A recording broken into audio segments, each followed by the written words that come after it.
त्रयोविंशः सर्गः। भयंकर उत्पातों को देखकर भी खर का उनकी परवाह नहीं करना तथा राक्षस सेना का श्री राम के आश्रम के समीप पहुंचना। उस सेना के प्रस्थान करते समय आकाश में गधे के समान धूसर रंग वाले बादलों की महाभयंकर घटा घिराई। उसकी तुमुल गर्जना होने लगी तथा सैनिकों के ऊपर घोर अमंगल सूचक रक्तमय जल की वर्षा आरंभ हो गई। खर के रथ में जुटे हुए महान वेगशाली घोड़े फूल बिछे हुए समतल स्थान में सड़क पर चलते चलते अकस्मात गिर पड़े। सूर्यमंडल के चारों ओर अलात चक्र के समान गोलाकार घेरा दिखाई देने लगा, जिसका रंग काला और किनारे का रंग लाल था। तदनंतर खर के रथ की सुवर्णमय दंड वाली ऊंची ध्वजा पर एक विशालकाय गीध आकर बैठ गया, जो देखने में बड़ा ही भयंकर था। कठोर स्वर वाले मांस भक्षी पशु और पक्षी जन स्थान के पास आकर विकृत स्वर में अनेक प्रकार के विकट शब्द बोलने लगे तथा सूर्य की प्रभा से प्रकाशित हुई दिशाओं में जोर जोर से चीत्कार करने वाले और मुंह से आग उगलने वाले भयंकर गीदड़ राक्षसों के लिए अमंगलजनक भैरवनाद करने लगे। भयंकर मेघ जो मद की धारा बहाने वाले गजराज के समान दिखाई देते थे और जल की जगह रक्त धारण किए हुए थे, तत्काल घिर आए। उन्होंने समूचे आकाश को ढक दिया, थोड़ा सा भी अवकाश नहीं रहने दिया। सब ओर अत्यंत भयंकर तथा रोमांचकारी घना अंधकार छा गया। दिशाओं अथवा कोणों का स्पष्ट रूप से भान नहीं हो पाता था। बिना समय के ही खून से भीगे हुए वस्त्र के समान रंग वाली संध्या प्रकट हो गई। उस समय भयंकर पशु पक्षी खर के सामने आकर गर्जना करने लगे। भय की सूचना देने वाले कंक, गीदड़ और गीध खर के सामने चीत्कार करने लगे। युद्ध में सदा अमंगल सूचित करने वाली और भय दिखाने वाली गिदड़ियां खर की सेना के सामने आकर आग उगलने वाले मुखों से घोर शब्द करने लगी। सूर्य के निकट परिघ के समान कबंध दिखाई देने लगा। महान ग्रह राहु अमावस्या के बिना ही सूर्य को ग्रसने लगा। हवा तीव्र गति से चलने लगी एवं सूर्य देव की प्रभा फीकी पड़ गई। बिना रात के ही जुगनू के समान चमकने वाले तारे आकाश में उदित हो गए। सरोवरों में मछली और जलपक्षी विलीन हो गए, उनके कमल सूख गए। उस क्षण में वृक्षों के फूल और फल झड़ गए। बिना हवा के ही बादलों के समान धूसर रंग की धूल ऊपर उठकर आकाश में छा गई। वहां वन की सारिकाएं चें चें करने लगीं। भारी आवाज के साथ भयानक उल्काएं आकाश से पृथ्वी पर गिरने लगीं। पर्वत, वन और काननों सहित धरती डोलने लगी। बुद्धिमान खर रथ पर बैठकर गर्जना कर रहा था। उस समय उसकी बाईं भुजा सहसा कांप उठी। स्वर अवरुद्ध हो गया और सब ओर देखते समय उसकी आंखों में आंसू आने लगे। उसके सिर में दर्द होने लगा। फिर भी मोहवश वह युद्ध से निवृत्त नहीं हुआ। उस समय प्रकट हुए उन बड़े बड़े रोमांचकारी उत्पातों को देखकर खर जोर जोर से हंसने लगा और समस्त राक्षसों से बोला, ये जो भयानक दिखाई देने वाले बड़े बड़े उत्पात प्रकट हो रहे हैं, इन सब की मैं अपने बल के भरोसे कोई परवाह नहीं करता। ठीक उसी तरह जैसे बलवान वीर दुर्बल शत्रुओं को कुछ नहीं समझता है, मैं अपने तीखे बाणों द्वारा आकाश से तारों को भी गिरा सकता हूं। यदि कुपित हो जाऊं तो मृत्यु को भी मौत के मुख में डाल सकता हूं। आज बल का घमंड रखने वाले राम और उसके भाई लक्ष्मण को तीखे बाणों से मारे बिना मैं पीछे नहीं लौट सकता। जिसे दंड देने के लिए राम और लक्ष्मण की बुद्धि में विपरीत विचार का उदय हुआ है, वो मेरी बहन शूर्पणखा उन दोनों का खून पीकर सफल मनोरथ हो जाए। आज तक जितने युद्ध हुए हैं उनमें से किसी में भी पहले मेरी कभी पराजय नहीं हुई है। यह तुम लोगों ने प्रत्यक्ष देखा है, मैं झूठ नहीं कहता हूं। मैं मतवाले ऐरावत पर चलने वाले वज्रधारी देवराज इंद्र को भी रणभूमि में कुपित होकर काल के गाल में डाल सकता हूं, फिर उन दो मनुष्यों की तो बात ही क्या है। खर की यह गर्जना सुनकर राक्षसों की वह विशाल सेना जो मौत के पाश में बंधी हुई थी, अनुपम हर्ष से भर गई। उस समय युद्ध देखने की इच्छा वाले बहुत से पुण्यकर्मा महात्मा, ऋषि, देवता, गंधर्व, सिद्ध और चारण वहां एकत्र हो गए। एकत्र हो वे सभी मिलकर एक दूसरे से कहने लगे, गौओं और ब्राह्मणों का कल्याण हो तथा जो अन्य लोकप्रिय महात्मा हैं वे भी कल्याण के भागी हों। जैसे चक्रधारी भगवान विष्णु समस्त असुर शिरोमणियों को परास्त कर देते हैं, उसी प्रकार रघुकुल भूषण श्री राम युद्ध में इन पुलस्त्य वंशी निशाचरों को पराजित करें। ये तथा और भी बहुत सी मंगल कामना सूचक बातें कहते हुए वे महर्षि और देवता कौतूहलवश विमान पर बैठकर जिनकी आयु समाप्त हो चली थी, उन राक्षसों की उस विशाल वाहिनी को देखने लगे।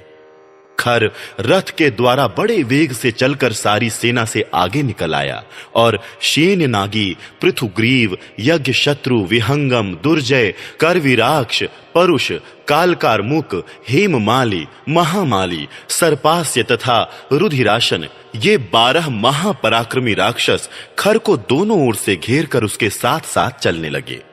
महाकपाल, स्थूलाक्ष, प्रमाथ और त्रिशिरा, ये 4 राक्षस सेना के आगे और सेनापति दूषण के पीछे पीछे चल रहे थे।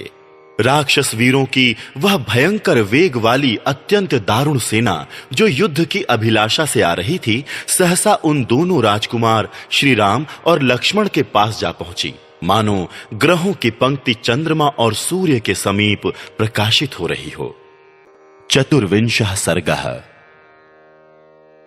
श्री राम का तात्कालिक शकुनों द्वारा राक्षसों के विनाश और अपनी विजय की संभावना करके सीता सहित लक्ष्मण को पर्वत की गुफा में भेजना और युद्ध के लिए उद्यत होना।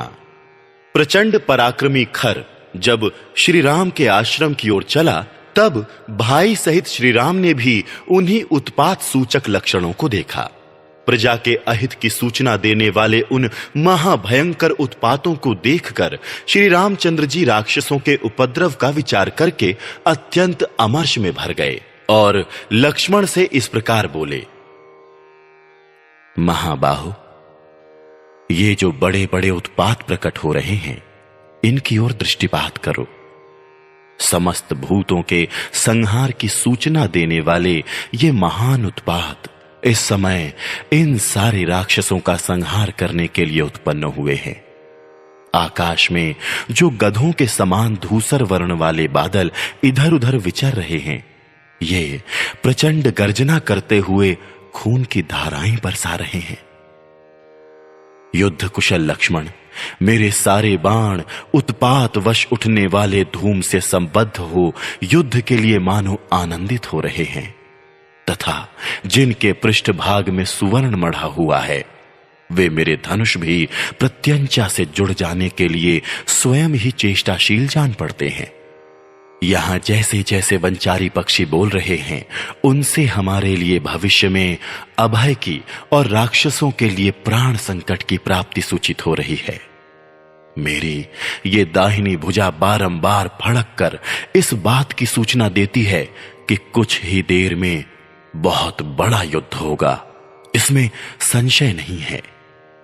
शूरवीर लक्ष्मण, परंतु निकट भविष्य में ही हमारी विजय और शत्रु की पराजय होगी, क्योंकि तुम्हारा मुख कांतिमान एवं प्रसन्न दिखाई दे रहा है। लक्ष्मण, युद्ध के लिए उद्यत होने पर जिनका मुख प्रभाहीन हो जाता है, उनकी आयु नष्ट हो जाती है। गरजते हुए राक्षसों का यह घोर नाद सुनाई देता है तथा क्रूर कर्मा राक्षसों द्वारा बजाई गई भेरियों की यह महाभयंकर ध्वनि कानों में पड़ रही है। अपना कल्याण चाहने वाले विद्वान पुरुष को उचित है कि आपत्ति की आशंका होने पर पहले से ही उससे बचने का उपाय कर ले, इसलिए तुम धनुष बाण धारण करके विदेह कुमारी सीता को साथ ले पर्वत की उस गुफा में चले जाओ जो वृक्षों से आच्छादित है। वत्स, तुम मेरे इस वचन के प्रतिकूल कुछ कहो या करो, यह मैं नहीं चाहता। अपने चरणों की शपथ दिलाकर कहता हूं, शीघ्र चले जाओ। इसमें संदेह नहीं कि तुम बलवान और शूरवीर हो तथा इन राक्षसों का वध कर सकते हो, तथापि मैं स्वयं ही इन निशाचरों का संहार करना चाहता हूं। श्री राम के ऐसा कहने पर लक्ष्मण धनुष बाण ले सीता के साथ पर्वत की दुर्गम गुफा में चले गए। सीता सहित लक्ष्मण के गुफा के भीतर चले जाने पर श्री रामचंद्र जी ने, हर्ष की बात है, लक्ष्मण ने शीघ्र ही मेरी बात मान ली और सीता की रक्षा का समुचित प्रबंध हो गया, ऐसा कहकर कवच धारण किया। प्रज्वलित आग के समान प्रकाशित होने वाले उस कवच से विभूषित हो श्री राम अंधकार में प्रकट हुए महान अग्निदेव के समान शोभा पाने लगे। पराक्रमी श्री राम महान धनुष एवं बाण हाथ में लेकर युद्ध के लिए डटकर खड़े हो गए और प्रत्यंचा की टंकार से संपूर्ण दिशाओं को गुंजाने लगे। तदनंतर श्री राम और राक्षसों का युद्ध देखने की इच्छा से देवता, गंधर्व, सिद्ध और चारण आदि महात्मा वहां एकत्र हो गए। इनके सिवा जो तीनों लोकों में प्रसिद्ध ब्रह्मर्षि शिरोमणि पुण्यकर्मा महात्मा ऋषि हैं, वे सभी वहां जुट गए और एक साथ खड़े हो परस्पर मिलकर यूं कहने लगे, गौओं, ब्राह्मणों और समस्त लोकों का कल्याण हो। जैसे चक्रधारी भगवान विष्णु युद्ध में समस्त श्रेष्ठ असुरों को परास्त कर देते हैं, उसी प्रकार इस संग्राम में श्री रामचंद्र जी पुलस्त्यवंशी निशाचरों पर विजय प्राप्त करें। ऐसा कहकर वे पुनः एक दूसरे की ओर देखते हुए बोले, एक ओर भयंकर कर्म करने वाले 14,000 राक्षस हैं और दूसरी ओर अकेले धर्मात्मा श्री राम हैं, फिर यह युद्ध कैसे होगा? ऐसी बात करते हुए राजर्षि, सिद्ध, विद्याधर आदि देव योनिगण सहित श्रेष्ठ ब्रह्मर्षि तथा विमान पर स्थित हुए देवता कौतूहलवश वहां खड़े हो गए। युद्ध के मुहाने पर वैष्णव तेज से आविष्ट हुए श्री राम को खड़ा देख उस समय सब प्राणी भय से व्यथित हो उठे। अनायास ही महान कर्म करने वाले तथा रोष में भरे हुए महात्मा श्री राम का वह रूप कुपित हुए रुद्रदेव के समान तुलना रहित प्रतीत होता था। जब देवता, गंधर्व और चारण श्री राम की मंगल कामना कर रहे थे, उसी समय भयंकर ढाल, तलवार आदि आयुधों और ध्वजाओं से उपलक्षित होने वाली निशाचरों की वह सेना गंभीर गर्जना करती हुई चारों ओर से श्री राम जी के पास आ पहुंची। वे राक्षस सैनिक वीरोचित वार्तालाप करते, युद्ध का ढंग बताने के लिए एक दूसरे के सामने जाते, धनुषों को खींचकर उनकी टंकार फैलाते, बारंबार मदमत्त होकर उछलते, जोर जोर से गर्जना करते और नगाड़े पीटते थे। उनका वह अत्यंत तुमुल नाद उस वन में सब ओर गूंजने लगा। उस शब्द से डरे हुए वनचारी हिंसक जंतु उस वन में गए जहां किसी प्रकार का कोलाहल नहीं सुनाई पड़ता था। वे वन्य जंतु भय के मारे पीछे फिरकर देखते भी नहीं थे। वह सेना बड़े वेग से श्री राम की ओर चली। उसमें नाना प्रकार के आयुध धारण करने वाले सैनिक थे। वह समुद्र के समान गंभीर दिखाई देती थी। युद्ध कला के विद्वान श्री रामचंद्र जी ने भी चारों ओर दृष्टिपात करते हुए खर की सेना का निरीक्षण किया और वे युद्ध के लिए उसके सामने बढ़ गए। फिर उन्होंने तर्कस से अनेक बाण निकाले और अपने भयंकर धनुष को खींचकर संपूर्ण राक्षसों का वध करने के लिए तीव्र क्रोध प्रकट किया। कुपित होने पर वे प्रलयकालिक अग्नि के समान प्रज्वलित होने लगे। उस समय उनकी ओर देखना भी कठिन हो गया। तेज से आविष्ट हुए श्री राम को देखकर वन के देवता व्यथित हो उठे। उस समय रोष में भरे हुए श्री राम का रूप दक्ष यज्ञ का विनाश करने के लिए उद्यत हुए पिनाकधारी महादेव जी के समान दिखाई देने लगा। धनुषों, आभूषणों, रथों और अग्नि के समान कांति वाले चमकीले कवचों से युक्त वह पिशाचों की सेना सूर्योदय काल में नीले मेघों की घटा के समान प्रतीत होती थी। पंचविंशः सर्गः। राक्षसों का श्री राम पर आक्रमण और श्री रामचंद्र जी के द्वारा राक्षसों का संहार। खर ने अपने अग्रगामी सैनिकों के साथ आश्रम के पास पहुंचकर क्रोध में भरे हुए शत्रुघाती श्री राम को देखा, जो हाथ में धनुष लिए हुए खड़े थे। उन्हें देखते ही अपने तीव्र टंकार करने वाले प्रत्यंचा सहित धनुष को उठाकर सूत को आज्ञा दी, मेरा रथ राम के सामने ले चलो। खर की आज्ञा से सारथी ने घोड़ों को उधर ही बढ़ाया जहां महाबाहु श्री राम अकेले खड़े होकर अपने धनुष की टंकार कर रहे थे। खर को श्री राम के समीप पहुंचा देख शेनगामी आदि उसके निशाचर मंत्री भी बड़े जोर से सिंहनाद करके उसे चारों ओर से घेर कर खड़े हो गए।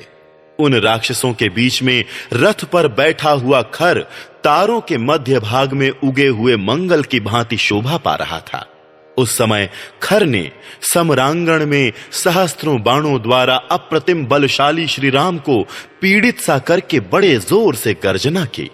तदनंतर क्रोध में भरे हुए समस्त निशाचर भयंकर धनुष धारण करने वाले दुर्जय वीर श्री राम पर नाना प्रकार के अस्त्र शस्त्रों की वर्षा करने लगे। उस समरांगण में रुष्ट हुए राक्षसों ने शूरवीर श्री राम पर लोहे के मुदगरों, शूलों, प्रासों, खड्गों और फरसों द्वारा प्रहार किया। वे मेघों के समान काले विशालकाय और महाबली निशाचर रथों, घोड़ों और पर्वत शिखर के समान गजराजों द्वारा ककुत्स कुलभूषण श्री राम पर चारों ओर से टूट पड़े। वे युद्ध में उन्हें मार डालना चाहते थे। जैसे बड़े बड़े मेघ गिरिराज पर जल की धाराएं बरसा रहे हों, उसी प्रकार वे राक्षस गण श्री राम पर बाणों की वृष्टि कर रहे थे। क्रूरतापूर्ण दृष्टि से देखने वाले उन सभी राक्षसों ने श्री राम को उसी प्रकार घेर रखा था जैसे प्रदोष संज्ञक तिथियों में भगवान शिव के पार्षद गण उन्हें घेरे रहते हैं। श्री रघुनाथ जी ने राक्षसों के छोड़े हुए उन अस्त्र शस्त्रों को अपने बाणों द्वारा उसी तरह ग्रस लिया जैसे समुद्र नदियों के प्रवाह को आत्मसात कर लेता है। उन राक्षसों के घोर अस्त्र शस्त्रों के प्रहार से यद्यपि श्री राम का शरीर क्षत विक्षत हो गया था, तो भी वे व्यथित या विचलित नहीं हुए। जैसे बहुसंख्यक दीप्तिमान वज्रों के आघात सहकर भी महान पर्वत अडिग बना रहता है, श्री रघुनाथ जी के सारे अंगों में अस्त्र शस्त्रों के आघात से घाव हो गया था। वे लहूलुहान हो रहे थे। अतः उस समय संध्या काल के बादलों से घिरे हुए सूर्य देव के समान शोभा पा रहे थे। श्री राम अकेले थे। उस समय उन्हें अनेक सहस्त्र शत्रुओं से घिरा हुआ देख देवता, सिद्ध, गंधर्व और महर्षि विषाद में डूब गए। तत्पश्चात श्री रामचंद्र जी ने अत्यंत कुपित हो अपने धनुष को इतना खींचा कि वह गोलाकार दिखाई देने लगा।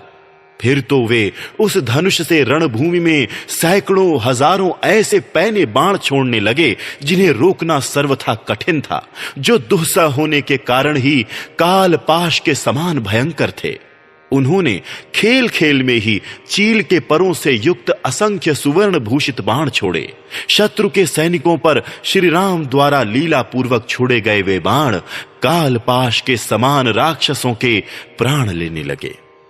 राक्षसों के शरीरों को छेद कर खून में डूबे हुए वे बाण जब आकाश में पहुंचते, तब प्रज्वलित अग्नि के समान तेज से प्रकाशित होने लगते थे।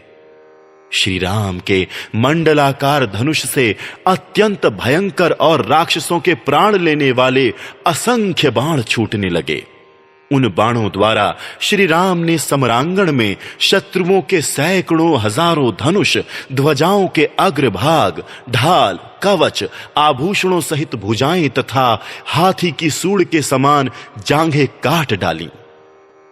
प्रत्यंचा से छूटे हुए श्री राम के बाणों ने उस समय सोने के साज बाज एवं कवच से सजे और रथों में जुते हुए घोड़ों, सारथियों, हाथियों, हाथी सवारों, घोड़ों और घुड़सवारों को भी छिन्न भिन्न कर डाला। इसी प्रकार श्री राम ने समर भूमि में पैदल सैनिकों को भी मारकर यमलोक पहुंचा दिया।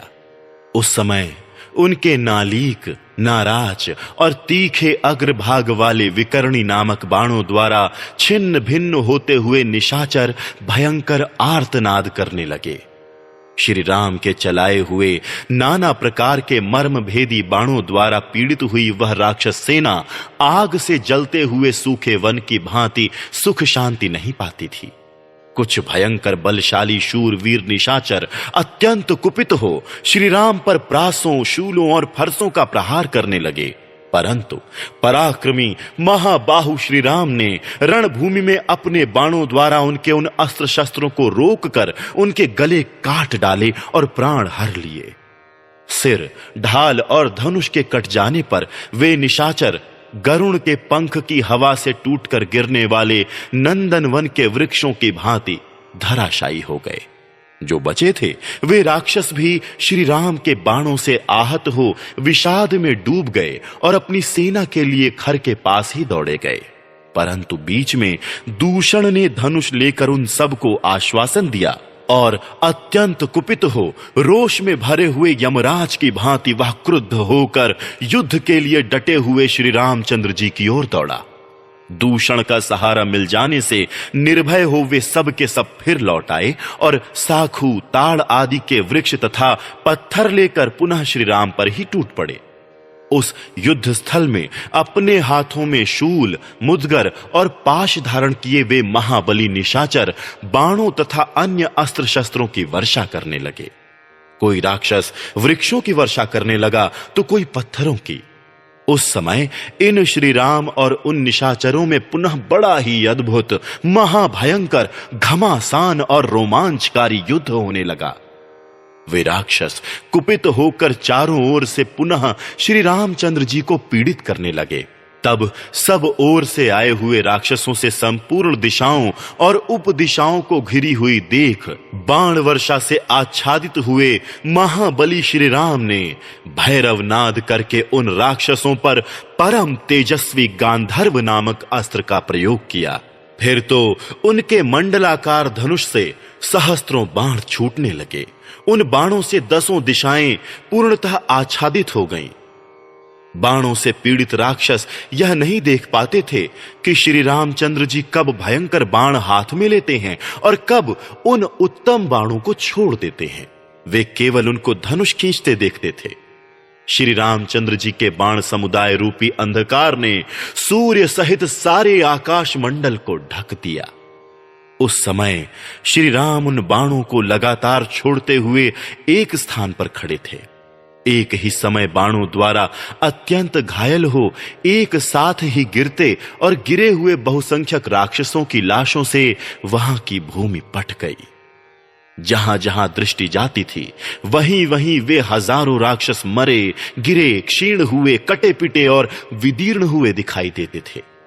वहां श्री राम के बाणों से कटे हुए पगड़ियों सहित मस्तकों, बाजूबंद सहित भुजाओं, जांघों, बाहों, भांति भांति के आभूषणों, घोड़ों, श्रेष्ठ हाथियों, टूटे फूटे अनेकानेक रथों, चवरों, व्यजनों, छत्रों, नाना प्रकार की ध्वजाओं, छिन्न भिन्न हुए शूलों, पट्टिशों, खंडित खड्गों, बिखरे हुए प्रासों, फरसों, चूर चूर हुई शिलाओं तथा टुकड़े टुकड़े हुए बहुतेरे विचित्र बाणों से पटी हुई वह समर भूमि अत्यंत भयंकर दिखाई देती थी। उन सबको मारा गया देख शेष राक्षस अत्यंत आतुर हो वहां शत्रु नगरी पर विजय पाने वाले श्री राम के सम्मुख जाने में असमर्थ हो गए। इस प्रकार श्री वाल्मीकि निर्मित आर्ष रामायण आदि काव्य के अरण्य कांड में 25वां सर्ग पूरा हुआ।